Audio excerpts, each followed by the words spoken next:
I'm Greg Perez. I'm Lizzie Perez. We've been coming to St. Thomas for about 3 years. 3 years now. 2 years. We started on Father's Day in 2022. When we moved out to the north side, we wanted to find a church home, closer to home.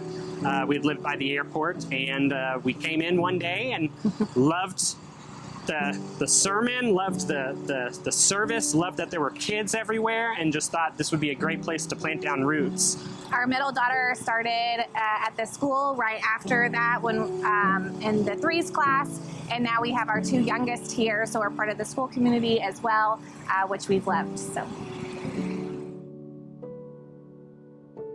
I think for us, St. Thomas has been a home base for community for both us, but also for our kids. Our two youngest go to school here, and it's been an automatic community from the first day our middle daughter started, and we were able to quickly plug in. One of the goals that we had once we had a family was to make sure that we had a good church home community for them. We both were lucky to have that growing up, and now we have that here at St. Thomas, and so that's been the biggest impact for us.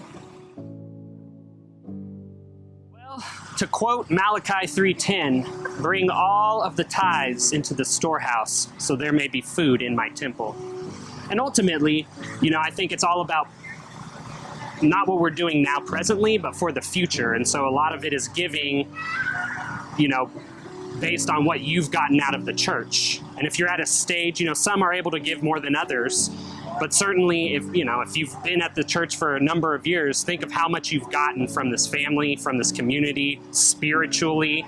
And for those of us who are kind of just starting our journey with the church and with our young families, we still want to give as well, because we want to continue on that legacy, not only for our kids, but maybe for their kids in the future and the kids that come behind them and all the other families that will eventually become part of the St. Thomas community.